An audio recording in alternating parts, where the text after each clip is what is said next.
মৰমৰ ছাত্ৰ-ছাত্ৰীসকল, তোমালোকক ইতিমধ্যে ক্লাছ 9ৰ শিশুলীলা কবিতাটি মূলভাৱ কোৱা হৈ গ'ল। আজিৰ এইটো ভিডিঅ'ত তোমালোকক মই ইয়াৰ সম্পূৰ্ণ প্ৰশ্ন উত্তৰসমূহ দিছোঁ, নিশ্চয় চাবা। এতিয়া চোৱা, ভাৱ বিষয়ক এক অতি চমু উত্তৰ লিখা। ক. কৃষ্ণগীত গায়ন্ত সুন্দৰী। কৃষ্ণগীত গোৱা সুন্দৰীগৰাকী কোন? কৃষ্ণগীত গোৱা সুন্দৰীগৰাকী হ'ল যশোদা। খ. কৰ্ণত কুণ্ডল দুলে আতি। কাৰ কৰ্ণৰ কুণ্ডলৰ কথা কোৱা হৈছে? ইয়াত যশোদাৰ কাণৰ কুণ্ডলৰ কথা কোৱা হৈছে। গ নম্বৰটো চোৱা। কাম্পে কোপে অৰুণ অধৰ। ইয়াত কাৰ অৰুণ অধৰৰ কথা কোৱা হৈছে? ইয়াত শ্ৰীকৃষ্ণৰ অৰুণ অধৰৰ কথা কোৱা হৈছে। ঘ. মথনিত ধৰিয়া নিষেধি। মথনি শব্দৰ অৰ্থ কি? উত্তৰ চোৱা। মথনি শব্দৰ অৰ্থ হ'ল গাখীৰ ঘুটিবলৈ ব্যৱহাৰ কৰা এবিধ সঁজুলি। ঙ. নোজোৰে আঙুল দুই জৰি। ইয়াত কাৰ জৰিৰ নাটনি হৈছে? উত্তৰ চোৱা। ইয়াত শ্ৰীকৃষ্ণক বান্ধিবলৈ মাক যশোদাৰ জৰিৰ নাটনি হৈছে বুলি কোৱা হৈছে। প্ৰথম চ. ৰুণজুন কেউৰ কংকন। কাৰ কেউৰ কংকনৰ ৰুণজুন শব্দৰ কথা ইয়াত কোৱা হৈছে? উত্তৰ চোৱা। যশোদাৰ ৰুণজুন শব্দৰ কথা প্ৰকাশ কৰিছে। ২ নম্বৰটো শিশুলীলা পাঠটিত ফুটি উঠা শ্ৰীকৃষ্ণৰ মানৱীয় ৰূপৰ বিষয়ে নিজৰ ভাষাৰে লিখা। উত্তৰ। শিশুলীলা পাঠটিত ফুটি উঠা শ্ৰীকৃষ্ণৰ মানৱীয় শিশুৰ ৰূপত দৈৱকীৰ গৰ্ভত জনম লৈ যশোদাৰ কোলাত লালিত পালিত হয়। প্ৰয়োজন বোধে নিজৰ ঐশ্বৰিক মহাত্মা প্ৰকাশৰ বাদে শিশু অৱস্থাত প্ৰায়বোৰ কৰ্মতে এটি সাধাৰণ মানৱী শিশুৰ আচৰণৰ চাৰিত্ৰিক দিশ প্ৰকাশ পাইছে। এটি সৰ্বসাধাৰণ শিশুৱে যেনেদৰে মাকক আমনি কৰে, ঠিক তেনেদৰে দধি-মথি থকা অৱস্থাতে গাখীৰ খাবলৈ নাপাই মাকক আমনি কৰা কথাকে শিশুলীলা কবিতাটিক প্ৰকাশ কৰিছে। মাক যশোদাই দধি-মথি থকাত শ্ৰীকৃষ্ণই আমনি কৰে। আমনি কৰাৰ বাবে যশোদাই কৃষ্ণক কোলাত লৈ গাখীৰ খাবলৈ দিয়ে। তেনেতে যশোদাই কৃষ্ণক কোলাৰ পৰা নমাই গাখীৰ ৰাখিবলৈ দৌৰ দিলে। শিশু কৃষ্ণক সম্পূৰ্ণ গাখীৰ খোৱা নোহোৱাকৈ এৰি যোৱাত সাধাৰণ মানুহৰ দৰে শিশু কৃষ্ণয়ো সন্মুখত হাতত যি পায় তাকে দলিয়াবলৈ ধৰিলে। তেওঁ খুব খঙত শিলগুটিৰে ভাণ্ড ভাঙি নিজেও লবনো খালে আৰু বান্দৰকো দি বাকীখিনি কোঠালিৰ ভিতৰত সিঁচৰিত কৰি পেলালে। যশোদাই চৌকাত বহাই থোৱা গাখীৰ নমাই আহি কৃষ্ণৰ এনে দুষ্টামী কাৰ্য দেখি খঙতে হাতত এছাৰি লৈ কৃষ্ণক খেদি গ'ল। কৃষ্ণয়ো এটি সাধাৰণ মানৱ শিশুৰ দৰে ইফালে সিফালে দৌৰিবলৈ ধৰিলে। অৱশেষত মাকৰ দুখ সহ্য কৰিব নোৱাৰি ভয়ে ভয়ে চকু মুদি ৰৈ দিলে। যশোদায়ো গালি শপনি পাৰি হাতৰ এছাৰি পেলাই কৃষ্ণক উৰলত ৰছীৰে বান্ধিবলৈ ধৰিলে, কিন্তু যিমানেই মেৰিয়াই বান্ধিছে প্ৰতিবাৰতে 2 আঙুল ৰছীৰে অতা নাই। শিশু কৃষ্ণ আৰু মাক যশোদাৰ এই আবেদন আৰু কাৰ্যকলাপ সাধাৰণ মানৱৰ ক্ষেত্ৰত দেখা যায়। কৃষ্ণক খেদি ফুৰা 2 আঙুল ৰছীৰে নতা ইত্যাদি কথাত এক ঐশ্বৰিক মহাত্মা আৰু উক্ত কাৰ্যকলাপ সাধাৰণ মানৱ শিশুৰ দৰে প্ৰকাশ কৰিছে। এতিয়া চোৱা 3 নম্বৰ প্ৰশ্ন। শংকৰদেৱৰ মহত্তম সৃষ্টি কীৰ্তন ঘোষাৰ বিষয়ে এটি চমুটোকা লিখা। উত্তৰ। কীৰ্তন আৰু দশম স্কন্ধৰ ভাগৱত দুয়োখনি গ্ৰন্থ শংকৰদেৱৰ সাহিত্য জীৱনৰ কীৰ্তিস্তম্ভ। কীৰ্তন মহাপুৰুষজনাৰ কবি প্ৰতিভাৰ শ্ৰেষ্ঠ নিদৰ্শন। কীৰ্তন মহাপুৰুষজনাৰ মুখপত্ৰস্বৰূপ। কীৰ্তন পুথিত 29টা আখ্যান আছে যদিও 27টা আখ্যান তেওঁৰ স্বয়ং সম্পূৰ্ণ কাহিনী আছে। প্ৰতিটো কাহিনীৰ জৰিয়তে শ্ৰীকৃষ্ণৰ শ্ৰেষ্ঠত্ব তথা ভক্তিৰ মহাত্মা প্ৰকাশ কৰা হৈছে। 9 বিধ ভক্তিৰ ভিতৰত শ্ৰৱণ আৰু কীৰ্তনক এই গ্ৰন্থখনিত প্ৰাধান্য দিয়া হৈছে। এতিয়া চোৱা 4 নম্বৰ প্ৰশ্ন। শিশুলীলা পাঠটিৰ অন্তৰ্নিহিত তাৎপৰ্য বুজাই লিখা। আমাৰ পাঠ্যপুথিখনিত থকা শিশুলীলা কাব্যাংশত ভগৱান শ্ৰীকৃষ্ণক সাধাৰণ মানৱ শিশুৰ দৰেই বৰ্ণনাইছে। শিশু কৃষ্ণৰ অদ্ভুত কাৰ্য দেখি যশোদাৰ মনলৈ এক আচৰিত বালক ভগৱান এনে মনোভাৱ আহে যদিও পুত্ৰৰ মোহত পৰি মায়ামোহত আবদ্ধ হোৱা যশোদাই নিজৰ প্ৰাণৰ পুতলি বুলি পুনৰ সাধাৰণ মানৱ আচৰণৰ দৰেই মাতৃয়ে পুত্ৰৰ প্ৰতি অহা কৰ্তব্যই কৰি যায়।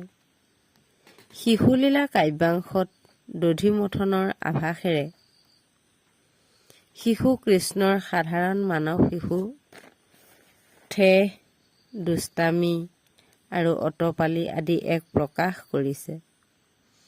যশোদাই পুত্ৰ কৃষ্ণৰ শিশু অৱস্থা গুণানুকীৰ্তন নিজৰ মনতেই গুণগুণাই দধিমুঠি আছে।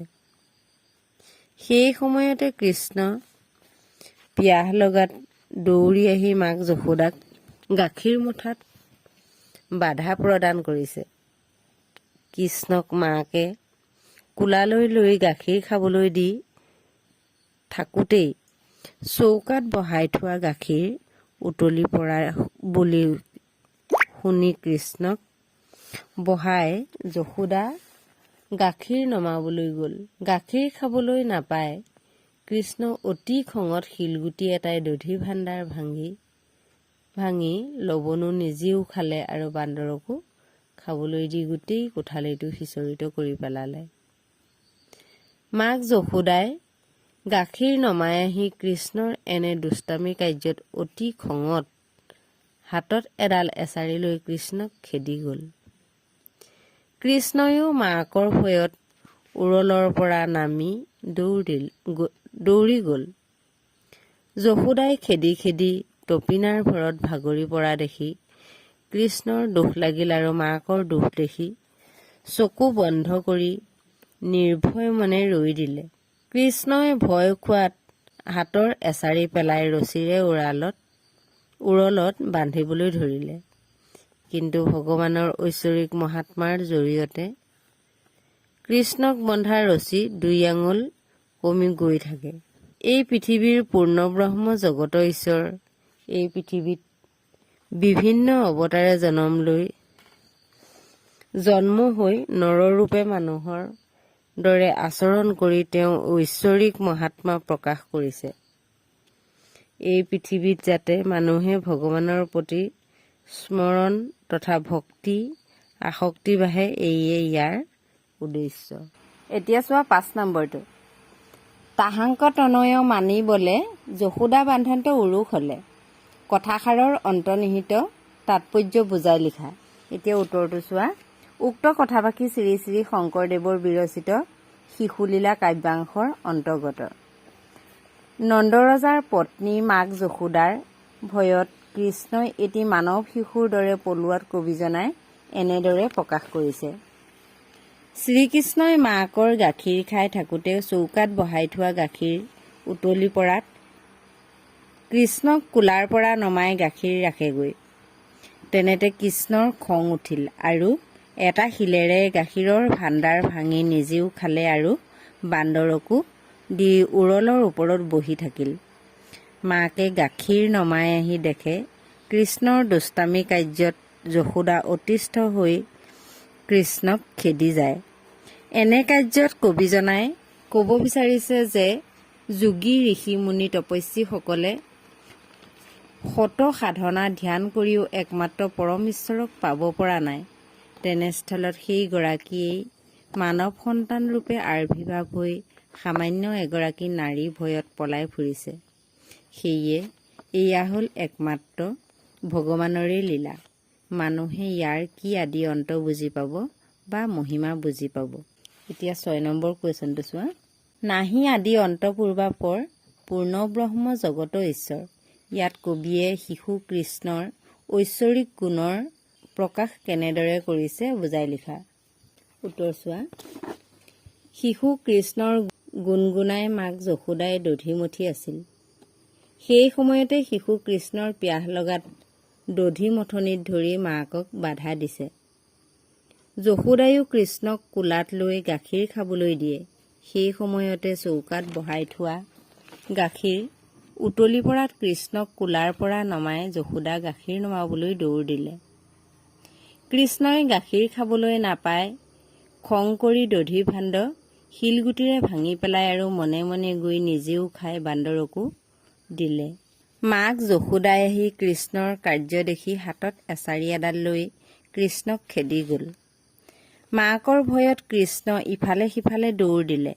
খেদি খেদি যশোদা ভাগৰি যোৱা দেখি কৃষ্ণই চকু মুদি ৰৈ দিলে আৰু যশোদাই এছাৰি পেলাই কৃষ্ণক ধৰি উৰালত বান্ধিবলৈ ধৰিলে। তাকে দেখি কবিজনাই কৈছে যে যিজনৰ আদি অন্ত পূৰ্বাপৰ নাই তেওঁৱেই একমাত্ৰ পূৰ্ণব্ৰহ্ম জগত ঈশ্বৰ। মানৱ ৰূপে আবিৰ্ভাৱ হৈ মানৱী লীলাৰে জগতবাসীক ঈশ্বৰৰ চৰণ চিন্তিবলৈ কবিয়ে আহ্বান জনাইছে। যশোদাই মায়াত আবদ্ধ হৈ পুত্ৰৰ মোহত পৰি পূৰ্ণব্ৰহ্ম জগত ঈশ্বৰৰ প্ৰতি এনে আচৰণ তাকেই প্ৰকাশ কৰিছে। এতিয়া চোৱা ব্যাখ্যা কৰা 7 নম্বৰ ক। জাক যোগী নপাৱে ধ্যানত হেনহৰি পলান্ত ভয়ত। উত্তৰ উক্ত কবিতাফাঁকি মহাপুৰুষ শ্ৰীমন্ত শংকৰদেৱৰ বিৰচিত শিশুলীলা কাব্যাংশৰ পৰা অন্তৰ্গত। মাক যশোদাৰ ভয়ত কৃষ্ণ এটি মানৱ শিশুৰ দৰে পলোৱাত কবিয়ে ইয়াকে বৰ্ণনাইছে। যশোদাই পুত্ৰক স্তনপান কৰাই থাকোঁতে চৌকাত বহোৱা গাখীৰ নমাবলৈ যায়। গাখীৰ আধা খোৱা হোৱাত কৃষ্ণই অতি খঙত শিলগুটি এটাই দধি ভাণ্ডাৰ ভাঙিলে। তেওঁ লবনো খোৱাখিনি খালে আৰু বান্দৰকো দিলে। গাখীৰ নমাই আহি যশোদাই কৃষ্ণৰ এনে দুষ্টামী কাৰ্য দেখি হাতত এছাৰি লৈ খেদি গ'ল। কৃষ্ণইও মাকৰ ভয়ত পলাই ফুৰিছে। এনে কাৰ্য দেখি কবি শ্ৰী শংকৰদেৱে কৈছে যিজন ভগৱানক যোগীসকলেও ধ্যান কৰি তেওঁক পাব পৰা নাই, তেনেস্থলত সেইজন ঈশ্বৰেই মানৱ সন্তানৰ দৰে এগৰাকী নাৰীৰ ভয়ত পলাব লগা হৈছে। এয়াই ভগৱানৰ একমাত্ৰ লীলা। এতিয়া চোৱা 7 নম্বৰ খ। ভাণ্ড ভাঙি আবে যাইবি কোঠা খাইবো আজি কৃষ্ণ তোৰ মাথা। উত্তৰ উক্ত কবিতাফাঁকি আমাৰ পাঠ্যপুথিৰ শ্ৰী শ্ৰী শংকৰদেৱৰ বিৰচিত শিশুলীলা কাব্যাংশৰ অন্তৰ্গত। মাক যশোদাৰ ভয়ত শিশু কৃষ্ণৰ মূৰত সৰগ ভাগি পৰা যেন লগা ইয়াকে প্ৰকাশ কৰিছে। মাক যশোদাই কৃষ্ণক কোলাত লৈ গাখীৰ খাবলৈ দিয়ে। তেনেতে চৌকাত বহাই থোৱা গাখীৰ উতলি পৰাত কৃষ্ণক কোলাৰ পৰা নমাই গাখীৰ ৰাখিবলৈ দৌৰ দিলে। কৃষ্ণৰ খং উঠি শিলগুটিৰে গাখীৰৰ ভাণ্ডাৰ ভাঙে। যশোদায়ো চৌকাৰ গাখীৰ নমাই আহি কৃষ্ণৰ এনে দুষ্টামী কাৰ্য দেখি হাতত এছাৰি লৈ কৃষ্ণক গালি খপনি পাৰি খেদে। কৃষ্ণই দুহাতেৰে চকু বন্ধ কৰি ৰৈ দিলে। যশোদাই এছাৰি পেলাই থাপ মাৰি কৃষ্ণক ধৰি দুষ্টামী কাম কৰা আজি তোৰ মাথা খাইহে এৰিম এনে শব্দ প্ৰয়োগ কৰিলে। কৃষ্ণইও এনে বাক্যবাণে ভয়তে মূৰত সৰগ ভাগি পৰা যেন লাগিল। কবিয়ে ইয়াকে প্ৰকাশ কৰিছে যে এটি মানৱ শিশুৰূপে আবিৰ্ভাৱ হৈ এগৰাকী নাৰীৰ ভয়ত মহা ত্ৰাসৰ সৃষ্টি কৰিছে। এয়া একমাত্ৰ স্বয়ং ভগৱানৰ লীলা। এতিয়া চোৱা গ নম্বৰটো। পাছে পাছে যশোদা খেদন্ত ভয়ে লাগ মাওক নেদন্ত। উক্ত কবিতাফাঁকি শ্ৰী শ্ৰী শংকৰদেৱৰ বিৰচিত শিশুলীলা কাব্যাংশৰ অন্তৰ্গত। মাক যশোদাৰ ভয়ত শিশু কৃষ্ণ এটি মানৱ শিশুৰ দৰে পলোৱাত কবিয়ে এনেদৰে বৰ্ণনাইছে।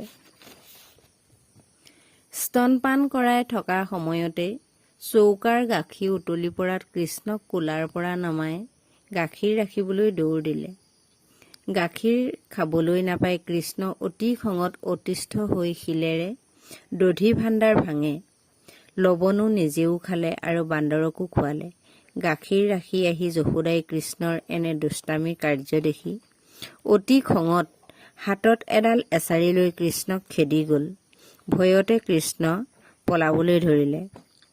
ইয়াকে দেখি কবিজনাই কৈছে যে মহান মহান ঋষিমুনিসকলে ধ্যান কৰি যিজন ভগৱানক পাব পৰা নাই আৰু সেইজন ভগৱানেই এগৰাকী নাৰীৰ ভয়ত পলাই ফুৰিব লগা হৈছে।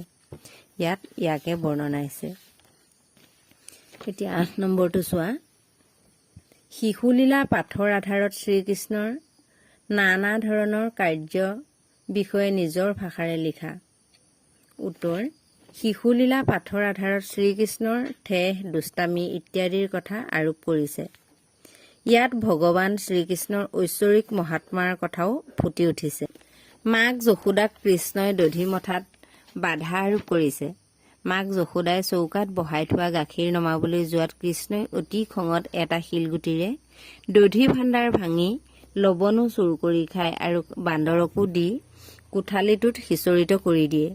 এই দুষ্টামী কাৰ্য দেখি যশোদাই হাতত এছাৰি লৈ কৃষ্ণক খেদি ফুৰে। খেদি খেদি ভাগৰি পৰা দেখি কৃষ্ণই ভয় ভয়কৈ মাকক ধৰা দিয়ে। মাকে হাতৰ এছাৰি পেলাই কৃষ্ণক ৰছীৰে উৰালত বান্ধিবলৈ ধৰিলে। প্ৰতিবাৰতে মাথো 2 আঙুল ৰছীৰে নাটে। এনেবোৰ কৃষ্ণৰ কাৰ্যকলাপে ইয়াকে প্ৰকাশ কৰে যে ভগৱানৰ ঐশ্বৰিক মহাত্মা। এতিয়া চোৱা 9 নম্বৰ কুৱেশ্যনটো। মহাকোপে কোঠা পখিলন্ত সিঞ্চিৰাই লৱণো ভোজন্ত। কোনে অতি খঙেৰে কোঠালিত সোমাইছিল, তেওঁ কিয় লৱণবোৰ চাৰিওফালে ছটিয়াই খাইছিল বুজাই লিখা। উত্তৰ: শ্ৰীকৃষ্ণই অতি খঙত কোঠালিত সোমাইছিল কাৰণ মাক যশোদাই দধি মথি থকা সময়তে শিশু কৃষ্ণই গাখীৰ খাবলৈ আমনি দি আছিল। দধি মথা কাম বাদ দি কৃষ্ণক কোলালৈ লৈ স্তনপান কৰোৱালে। তেনেতে চৌকাত বহাই থোৱা গাখীৰ উতলি পৰাত পুনৰ কৃষ্ণক ল'বলৈ আহি দেখে যে কৃষ্ণই কোঠালিৰ ভিতৰখন লৱণো সিঁচি লেতেৰা কৰি থৈছে। মাক যশোদাই সেই সময়তে থাপ মাৰি ধৰি কৃষ্ণক শৈ কঢ়াবলৈ উৰলত বান্ধিলে। এতিয়া চোৱা 10 নম্বৰ প্ৰশ্ন।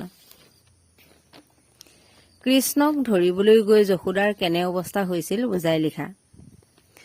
উত্তৰ: কৃষ্ণক ধৰিবলৈ গৈ মাক যশোদা একেবাৰে ভাগৰি পৰে। তেওঁ টপিনাৰত শিশু কৃষ্ণক খেদি যাওঁতে যশোদাৰ মূৰৰ খোপা খোল খাই খোপাৰ মালতী ফুলপাহ সৰি পৰে। শিশু কৃষ্ণই মাক যশোদাৰ কষ্ট সহ্য কৰিব নোৱাৰি নিজেও ভয় ভয়কৈ চকু মুদি মাকক ধৰা দিয়ে। এতিয়া চোৱা 11 নম্বৰ প্ৰশ্ন। ইয়াৰ তলত দিয়া শব্দবোৰ এটা বা দুটাকৈ সমাৰ্থক শব্দ লিখা। এতিয়া চোৱা। কৰ্ণ মানে হ'ল কাণ। অৰুণ মানে সূৰ্য বা ৰবি। দধি এৱা গাখীৰ। বস্ত্ৰ কাপোৰ। বদন মুখমণ্ডল। লৱণো মাখন। কোপ মানে অতি খঙত। দশন মানে দাঁত। দুগ্ধ দৈ গাখীৰ। ঈশ্বৰ ভগৱান। এতিয়া চোৱা 12 নম্বৰ প্ৰশ্ন। তলৰ পুৰণি অসমীয়া শব্দ আধুনিক ৰূপত লিখা। তাহাংক মানে তেওঁক। নুজুৰে মানে নাটে। খহি মানে খহি পৰা। আহি মানে হ'ল আহি। ভৈলা মানে হ'ল। আসন্ত মানে হ'ল অহা।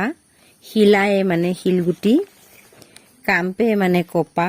মাওক মানে মাক। বহি মানে বহা। প্ৰয়াসী চেষ্টা বা যত্ন কৰা। খেদন্ত মানে হ'ল খেদা। এতিয়া 13 নম্বৰ প্ৰশ্নটো চোৱা। এই তলৰ শব্দকেইটা কি কি কাৰণত মূৰ্ধন্য ন আৰু মূৰ্ধন্য স হৈছে বুজাই লিখা। অৰুণ। এতিয়া ৰৰ পিছত স্বৰবৰ্ণৰ ব্যৱধান থাকিলে মূৰ্ধন্য ন হয়। কংকন। স্বাভাৱিকতে এই শব্দৰ মূৰ্ধন্য ন হৈছে। কৰ্ণ। ৰৰ পিছত দন্ত্য ন মূৰ্ধন্য ন হয় বাবে এই শব্দত মূৰ্ধন্য ন হৈছে। ভাণ্ড।